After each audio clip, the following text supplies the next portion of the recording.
Welcome to listening to Paint Dry with Mike and Dan, a podcast about the art and hobby of miniature painting. I'm Mike, and thank you so much for joining us on our continued quest to become better, braver, happier painters. Today I won't bore you with much of an introduction or anything along those lines, so just to let you know we have a fantastic interview with a YouTuber that's not only an excellent painter, but also has a fantastic beard. And so without further ado, we present Zumikitos Miniatures. Welcome to the show. Thank you so much for taking the time to be here with us.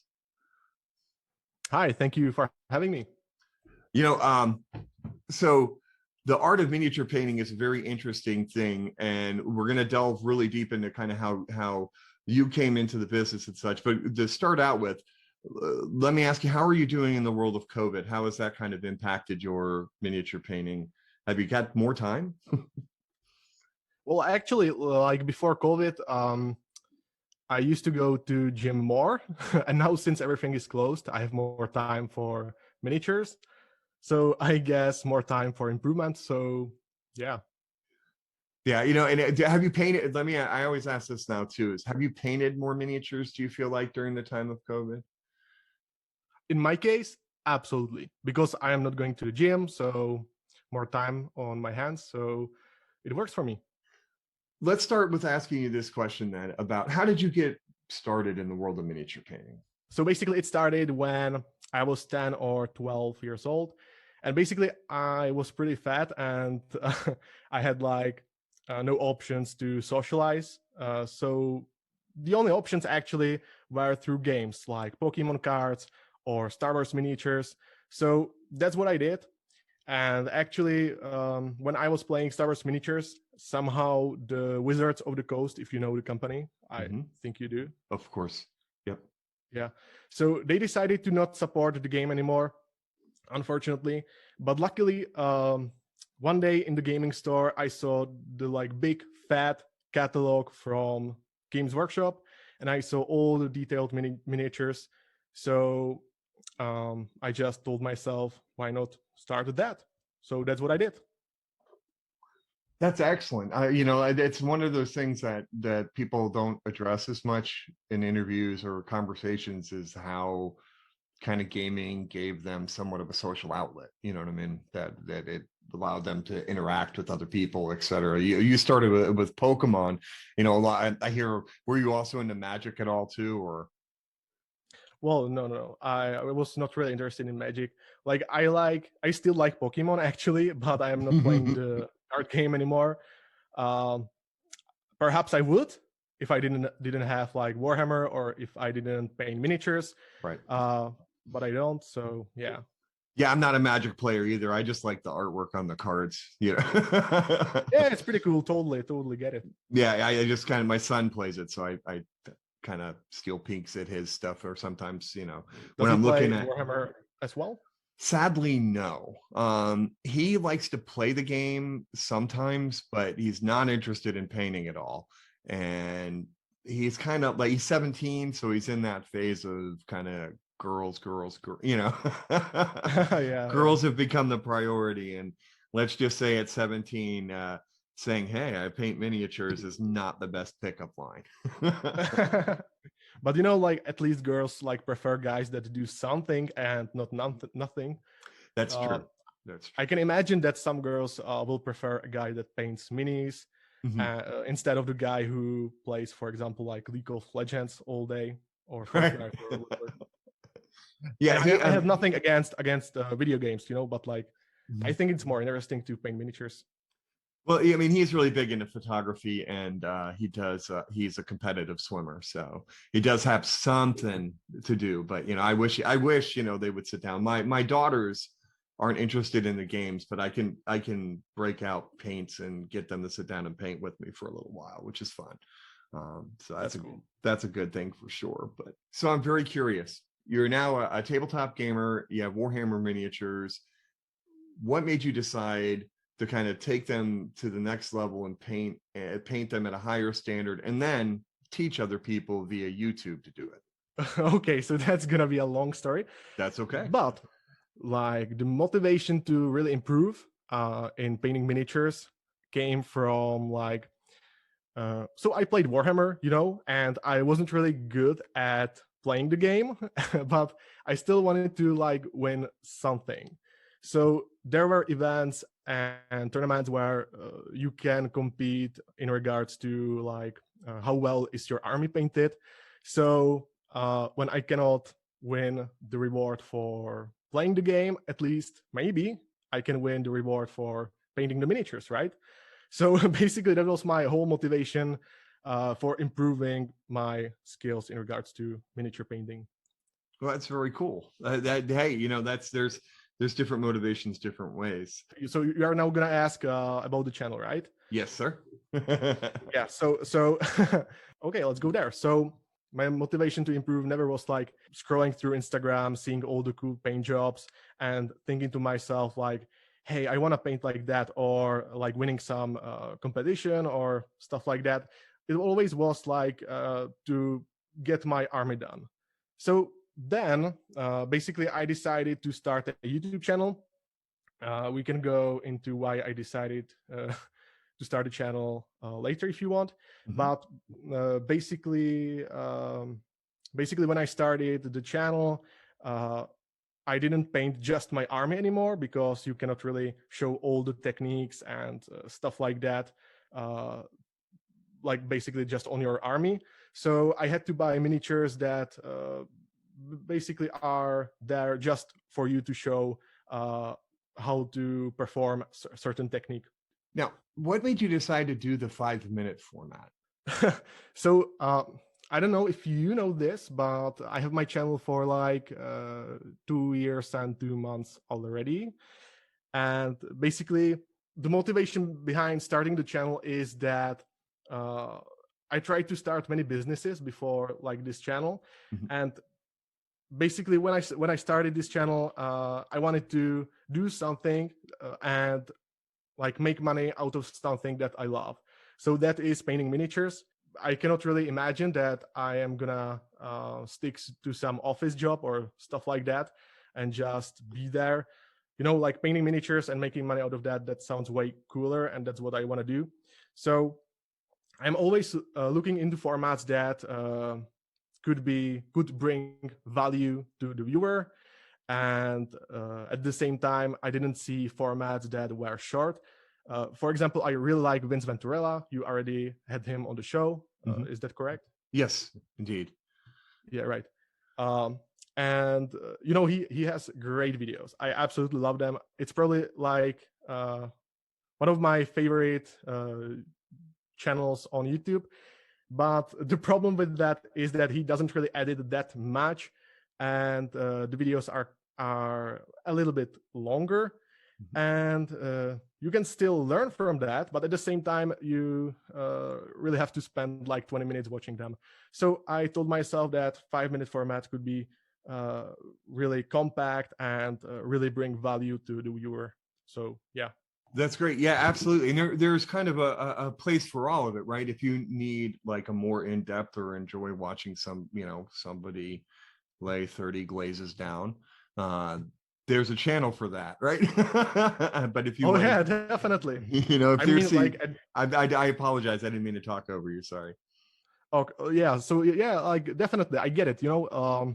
Like there are these explained in 5 minutes videos, and there are like 1 hour masterclass videos, and both are just fine, because like some people don't have really the time to watch the entire of the masterclass video, and some people want to go really deep and learn maybe even difficult things.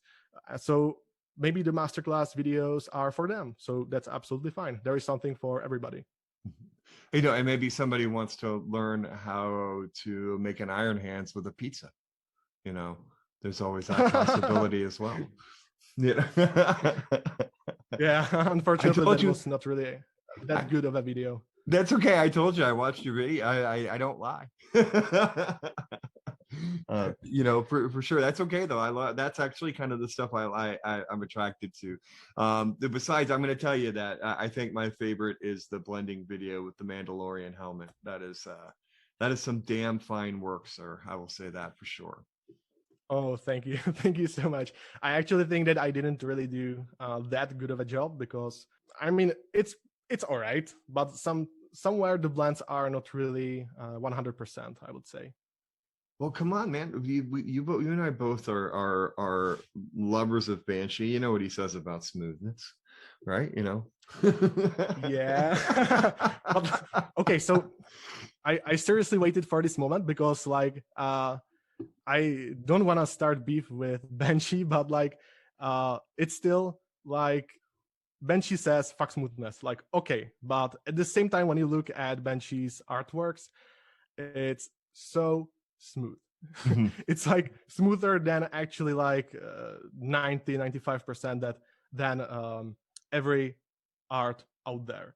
So yeah, sure, fuck smoothness or don't concentrate on smoothness that much, but you still have to have some smoothness at least, and Banshee actually does have it. So Right. yeah. No, I agree. And you're not, you're not alone in that philosophy, in that thought process either, because I took a class with him and was listening to him say that, looking at a piece of his work going, yeah, this is pretty goddamn smooth. What are you talking about? like so Oh yeah, I physically, can imagine. I had a piece of his work in my hand, and I'm like, okay, I guess I can kind of see I can see kind of not transition, but I mean, and in all fairness though, he does go through, like, Kirill Kananov's work and kind of blows it up and shows, because Kirill, while he can be smooth, is also very meticulous about where he places lines and dots and things along those lines for the visual effects. So yeah, I know you're not wrong when you say that. Yeah, I mean, like seriously, just when you scroll through the Instagram of Banshee, like that's fucking smooth. Yep. Oh man, the Hellboy alone, which I can look at that for days. The Oh, Hellboy. absolutely. I love it. For sure. But I'm going to disagree with you in that. I think you did a great job on the Mandalorian helmet. I'm sure it's not perfect, but that's because we're human beings. It's never going to be perfect. So, I thought it was beautiful. Take the compliment, man. Okay. Thank you so much. No worries. Now, talk to me about, has doing the YouTube channel impacted your painting? Has it made you a better painter? 1 billion%. 1 billion%. Because like usually when I start creating videos, I start on Monday and I finish the miniature and the video by Friday or Saturday. So you have to be quite fast to make it on time, and you still have to present a good miniature because otherwise nobody is gonna see the video, right? So Right. yeah, definitely. That's great. So now, has it affected your process? I've heard of other YouTube artists say that it made them really think about their process and how they created the miniatures and such. Has that impacted you the same way? Okay, so let me ask you this: like, in what way did it impact their process? Well, I think what they said was, when they were painting without the concept of, because even doing a YouTube tutorial is teaching, right? And so when they would just paint, they would just paint and not think about it and do this and this light goes here, the shadow goes here, kind of instinctual. But teaching, you can't do that. You have to explain to students what you're doing, and so that caused them to really evaluate what was in their process, how they actually worked. Yeah, right. Okay, so now I totally get what you mean. Mhm. So yeah, so when I picked up a miniature, when I didn't do YouTube videos, I just sort of painted and didn't really think about the process, but now I do, because like that's sort of the habit when you are creating cool videos. Actually, have you seen the painting volumes videos? I have, The yes. video. Okay, so like that's now my go-to process that I do with every single miniature. So yeah, absolutely. Excellent. That's cool. And it's fun to hear about it now. But have you done, besides the YouTube channel, have you had a chance to since you've been out about 2 years and 1 year of that is COVID, have you had a chance to do any live teaching yet, or maybe over Zoom or any Skype or anything? So I had a chance, but I didn't really. What is the word? I didn't really use the chance, or Mhm. didn't. Yeah, basically, I didn't teach anything over Zoom or Skype or whatever, because I don't really have time for that. Sure.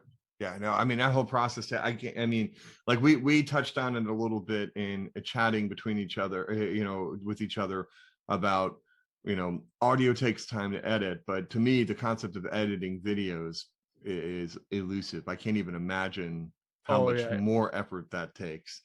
You know, it's absolutely it's exhausting.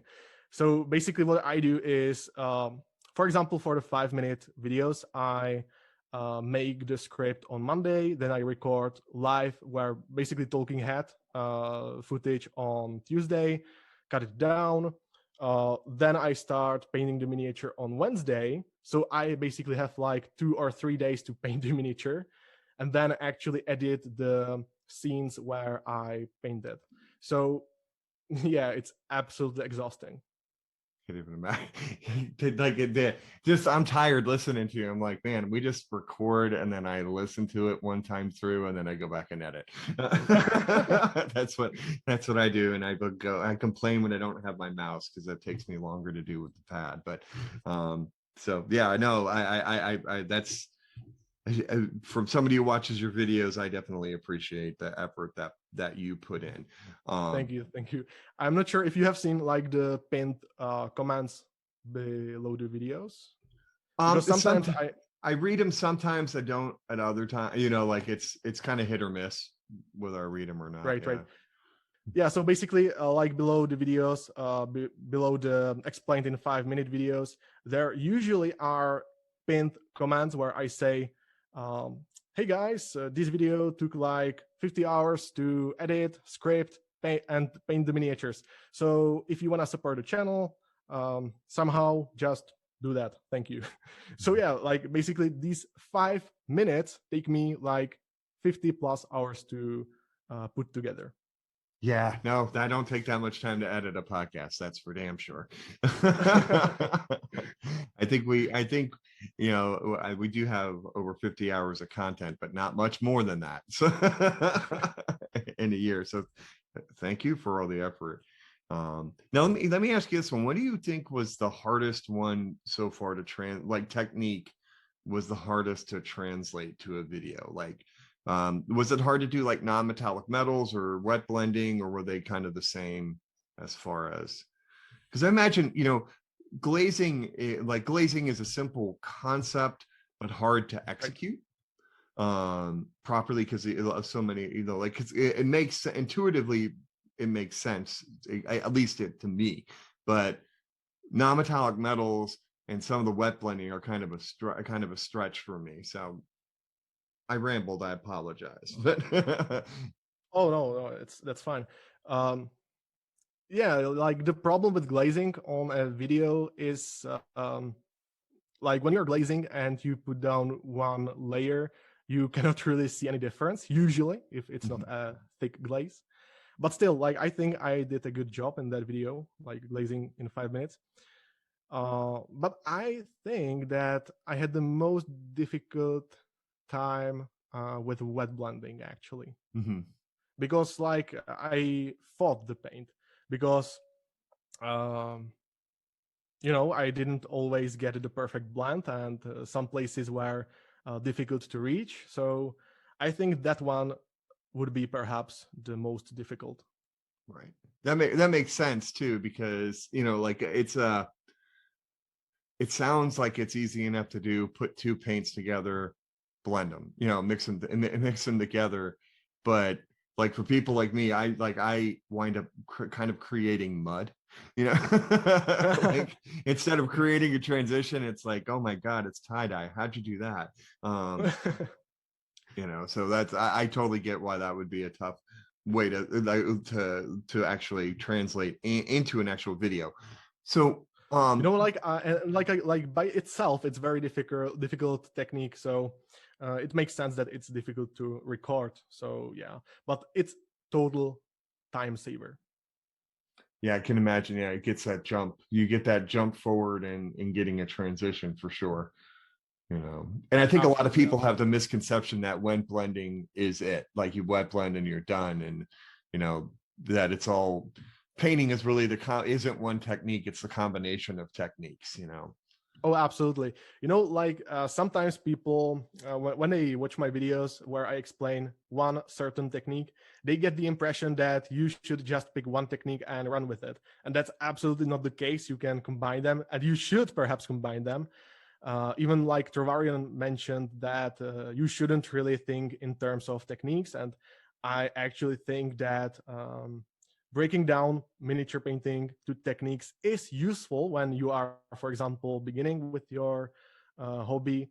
But as you go on and you want to, for example, jump to uh, more advanced stuff, it's not really that useful to think in terms of glazing, wet blending, stippling, and stuff like that. True. Yeah, right. And that's it, it's one of those things that you still want. If you don't want to focus on the technique, you still got to know how to do it. You know, what is that? Absolutely, definitely. There's a line in a Stephen King book called On Writing, which it's a nonfiction. It's about his life, and he writes in it, in order to break the rules of grammar, you have to know the rules of grammar first. And so I feel like it's kind of the way. In order to not think about the techniques, you still have to know how to do the techniques. You know, I agree 100%. what do you think for you was the hardest of those techniques to kind of master? I hate to use the word master because what does that word mean, right? But to get down, to kind of feel like, okay, I can glaze, I can wet blend, I can paint non-metallic metals, which is really a combination, again, combo of techniques. But what was kind of the most difficult one that you faced, do you think? Okay, I am not sure if you're gonna be happy with my answer, but like it's honest answer, because I don't think that like any technique is really that difficult.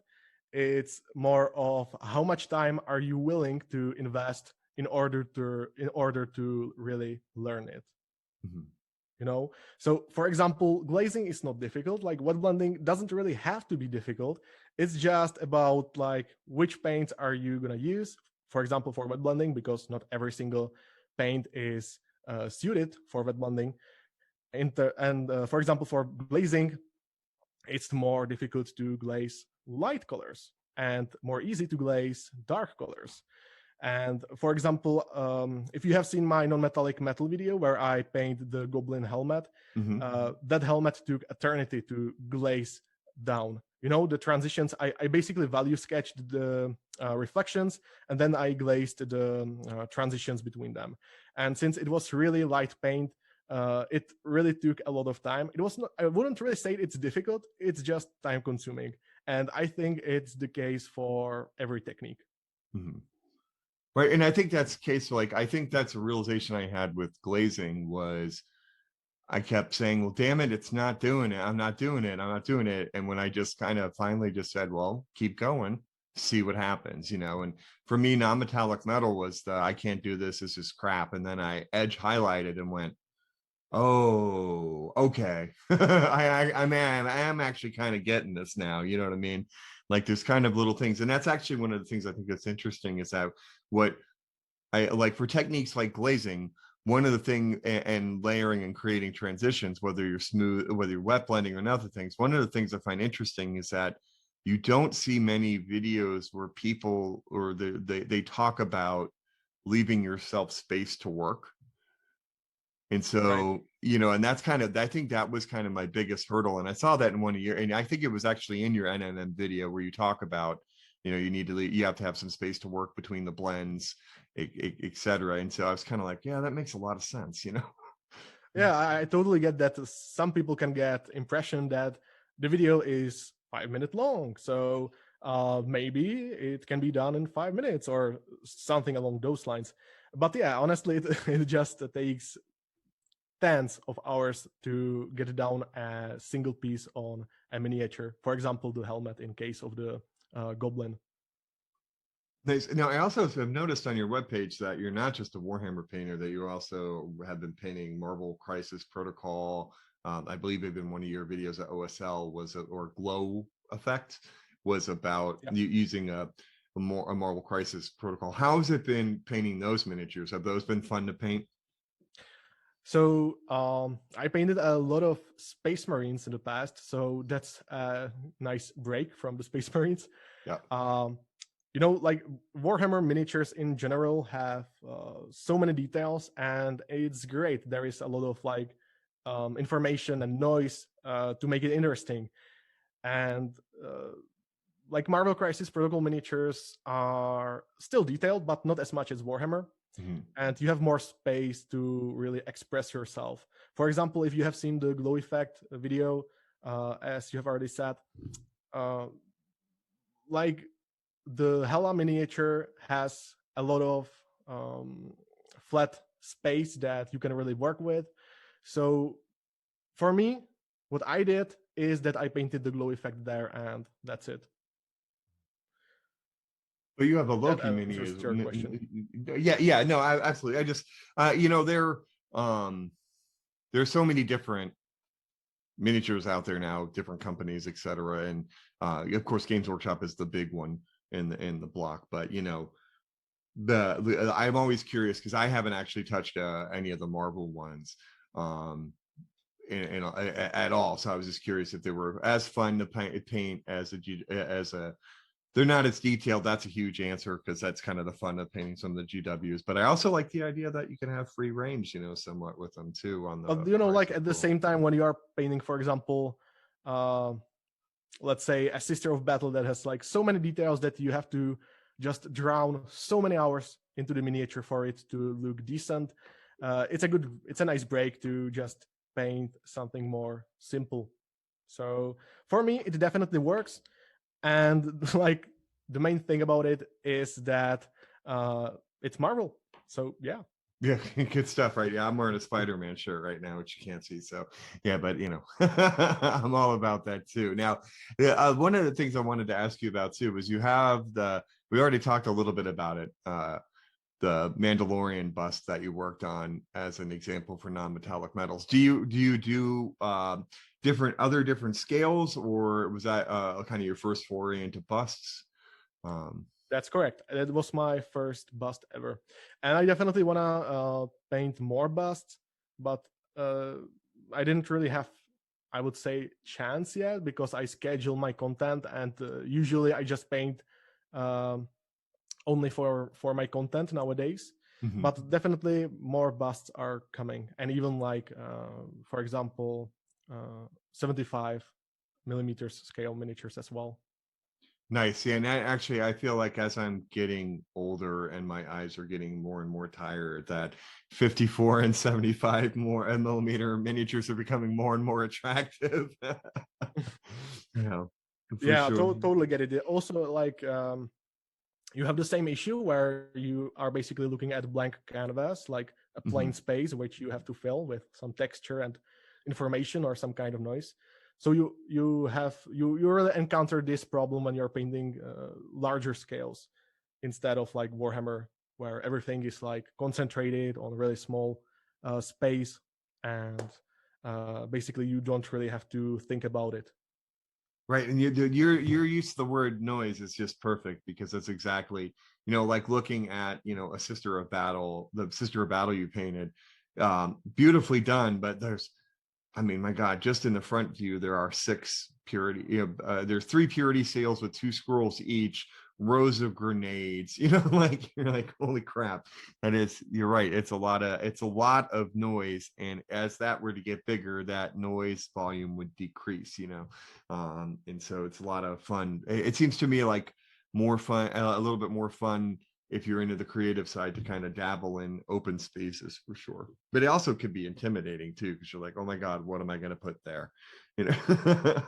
Absolutely. I think actually that is the problem of the Mandalorian bust, because there exactly there is not enough noise to really fill the blank space. Mhm. So I think that's the issue with the Mandalorian bust. So yeah, where do you see this channel going? Do you have any other? Well, maybe I don't know if I want to spoil anything or out there or anything, but where do you kind of see the channel going in the next year or two, or are there things that you'd like to do on the channel that you haven't explored yet? Oh yeah, so basically, the vision behind the channel is to make it like my main thing. My basically, I want to do YouTube full time Mhm. because that's what I aim for. Painting miniatures and do it for a living. That's just living the dream. And yeah, that's the overarching vision. Yeah, I actually think that I am on a good track to go there because, like, from my calculation, I might hit 100,000 subscribers by the end of the year. So, yeah, I think it goes pretty well. That's awesome. You're definitely about halfway there, right? 46, is it 46,000? I think I'm at almost 43. Yeah, Yeah, almost 43. you're almost at 43. Wow, that's awesome, man. Congratulations. Hopefully Thank we you. can drive some more listeners to you. That would be great. I will also drive some subscribers from me to you guys. That would totally appreciate that for sure. Okay, so we talked about the kind of where the channel's going and about et cetera, but I want to get back to a little bit more about just straight up painting. So I'm going to put you a little bit out on the spot. Um, this is kind of a new question that I've been asking as I interview artists. What is an area in your painting that you want to improve? Like, what would be a critique of your work um, that you would like to see yourself improve upon? Right. So, like, straight away when you see my channel, I am more of a. I see most miniature painters as either a artistic type or a technomancer. So, for example, like, I would say personally that Vince Venturella is more of a technomancer, um, and I even consider myself to be more of a technique-based miniature painter. And for example, Banshee is more of an artistic type. Sure. So I think that I have to get more artistic, I would say. So that's maybe a thing to improve. And also, definitely, my bases absolutely suck. I feel your Like, pain. like my bases are not impressive at all. And this is just a habit because for me, bases are just an afterthought because I'm used to it from painting armies. Basically, I just painted the miniatures, then I based them all, and that's it. Mhm. So I have to work more on that. That's when I feel your pain in, because being someone who doesn't game at all, when I have to do just a plain simple base, it's like it's so hard to get it to me. They look so bad to me when I do them. So I definitely feel you on that one. So so you want to up your basing game? How do you want to do that? Do you have any suggestions for listeners about that are facing the same thing and say, you know what, I want to become more of an artistic painter, but my bases suck. I'm asking for a friend. How do you The like, usual question of a friend. yeah, right. It's a question. It's a friend's question, not mine. What how do you want to get that? Like, what are some of the things that you're looking at doing to improve your basing, for example? Okay, so for bases, let me think about it. Yeah, actually, I have somewhat of a plan because I have army of Gloomspite gates waiting for me, Mhm. and I want to create some cool mushroom and mysterious and sort of even cave bases for them. So that's maybe a way to express myself. So I think maybe like that. So kind of like having, changing it from basing being an afterthought to kind of planning out bases more. it seems like that's part of your plan. You're part of your plan. Exactly, because when I am painting a single miniature for a video, for example, I am not really thinking about the base, and so just thinking about what will the base look like, what would really suit the miniature, not just in terms of color theory. I think that is probably the way to go. Excellent. Now, do you see yourself doing some videos on basing in the future? Actually, yes, I want to do like video along the lines like 4 cool basing ideas for your miniatures. So Mhm. something like that is definitely coming. Oh, perfect. Perfect. I look forward to it as somebody who needs help with that for sure. For sure. So another question I always ask, because I'm always curious about this. Is there something in fiction or a miniature out there that hasn't been done yet that you'd like to see be done? And for me, kind of, I either do say the Thundercats or like the characters from Stephen King's Dark Tower series, as I would love to see them done as miniatures at some point. Is there something out there for you that you'd like to see? Okay, so basically, I really like anime, and the problem with that is that if I wanted to paint anime miniatures, for example, do you know One Piece? I don't. Mm-mm. Okay, so I invite your listeners to Google One Piece, Mhm. and if they see like the main character from One Piece, there is literally nothing remotely interesting to paint there. It's just one color of the skin, one color on the hat, one color on the vest, and that's it. So even if I wanted some cool miniatures that haven't been made already, they would be kind of boring in this case. So yeah, that's probably my answer.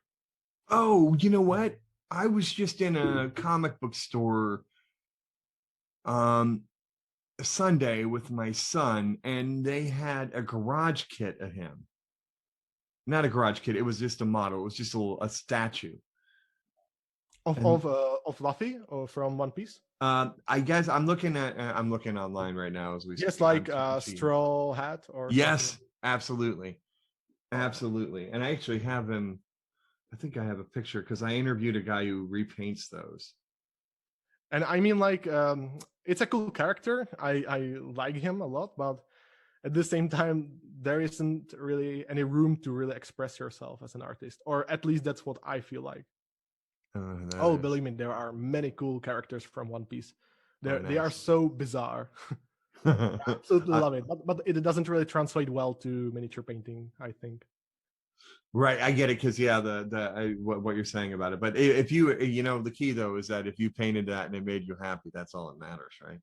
Yeah, definitely. I guess so. You know, I mean, that's I'm probably gonna paint some Pokemon miniatures, and I'm definitely gonna encounter the same problem because it's pretty much just flat. Or I can paint a simple gradient, I guess, but maybe some OSL, but that's it. right. So, as you've seen in the podcast lately, been doing a bit of an international art party. I call it that. We've talked to artists from the UK, Spain. We've even talked to MC Miniature Surgeon who's in Asia. Although I hope he's okay because he hasn't put out a video in a while, and he's a surgeon, literal surgeon in Asia. Um, but yeah, so in Canada, etc. So we've been kind of around the world. Now we're with you in the Czech Republic. I'm always curious as to how the painting community is in where people are. Is prior to COVID, how was the gaming painting community in Prague? Well, I wouldn't say that it's really big. It's actually quite small, Mhm. but at the same time, I don't really have a comparison. And also at the same time, it's quite concentrated in Prague, in the capital of the Czech Republic. Mhm. So, and we are also a small country. So, Right. uh, like US is very spread. So to really meet other people, you have to travel a lot. It's not the case for the Czech Republic. So I think we have a decent community. It's getting better, obviously. Most people are coming in to start mostly gaming, Mhm. Warhammer, obviously. And Yeah, I'm not sure if I answered that.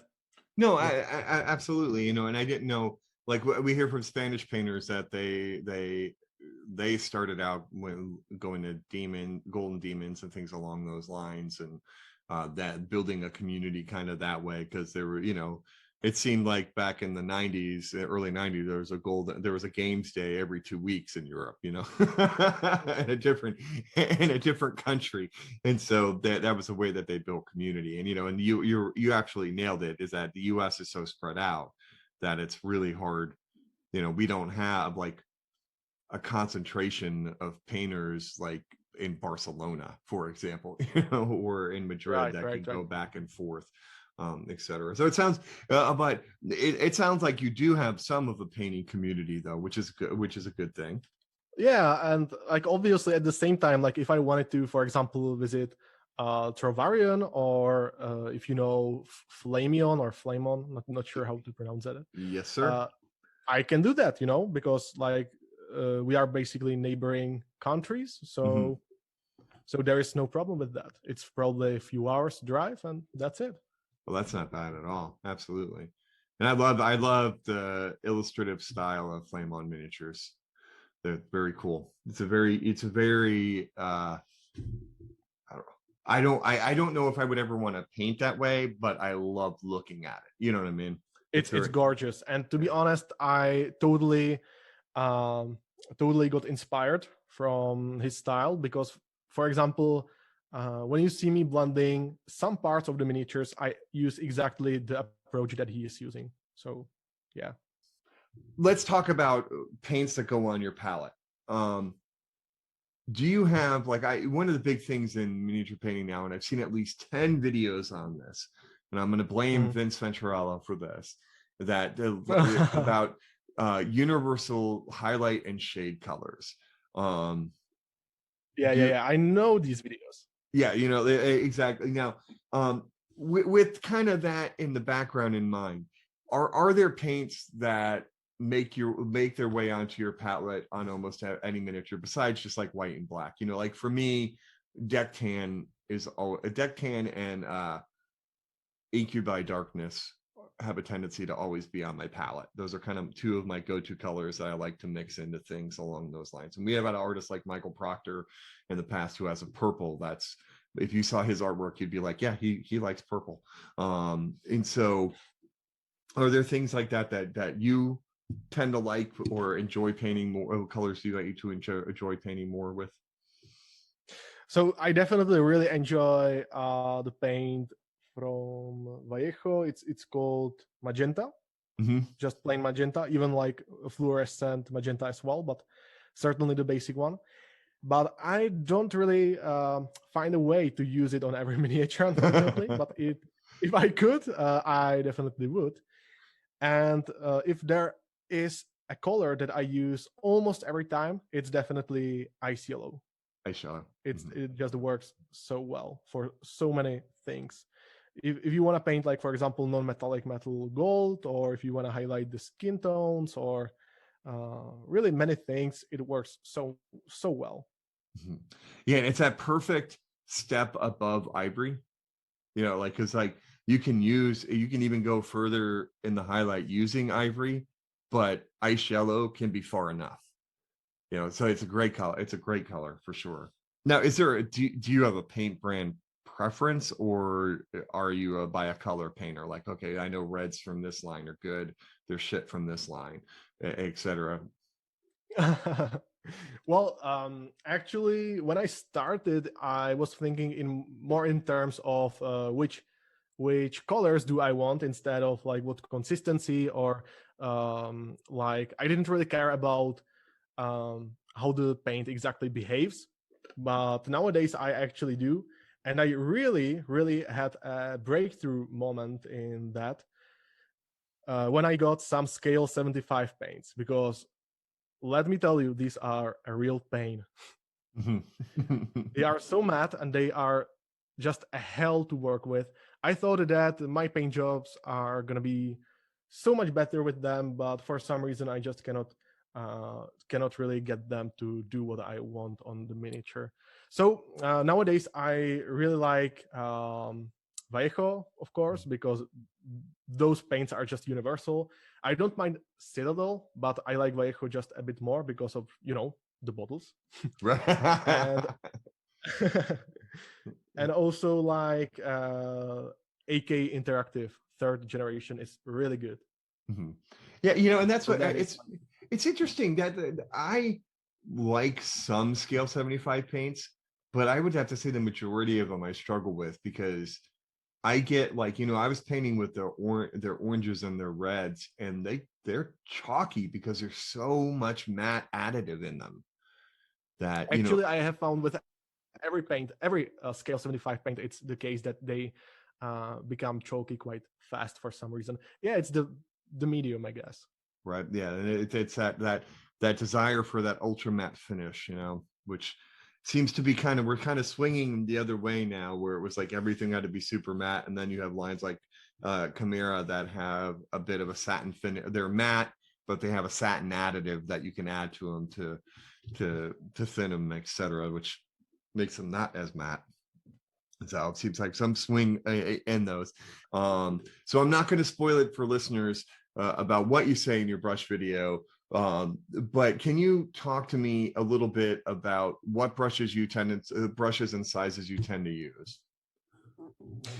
Absolutely. So, like most painters, I really like sable hair Kolinsky brushes for details, and actually nowadays for most of the stuff. Um, I used to paint mostly with Citadel and Army Painter brushes, but let's be honest, those aren't really top-notch brands for brushes. Right. Anyway, the brands I use are Da Vinci Maestro Series 35 or Series 10. And basically, the only difference between these two are the bristle length, and that's it. But if you use Winsor and Newton, or I guess what's the other one, Raphael, those are just fine. I didn't really have that great of an experience with Raphael for some reason. The bristles sort of were splitting, but I guess it can work. Yeah, and I think that's one of the things. It's interesting because I have my co-host is a Winsor Newton user, and I tend to use the Raphaels, and we both have the same experience with the opposite brushes. Like every time I buy a Winsor Newton, halfway through the first time I'm using it, it looks like one of the troll dolls from the 80s.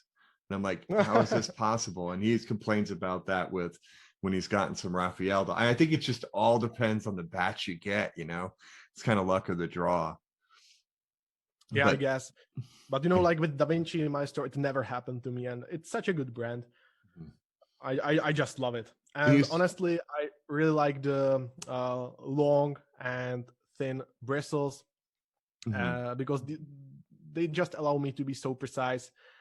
They allow me to even like paint pupil and the iris separately on 32 scale miniature or Warhammer miniature. Where the Da Vinci sound very similar to Rosemary and Company's series 22. They're and the Da Vinci's have a little bit of a fatter belly than like a Winsor Newton, but not as fat of a belly as say a Raphael, because Raphaels tend to actually I have Winsor and Newton as well right here laying in front of me, and I can tell you that it's actually fatter.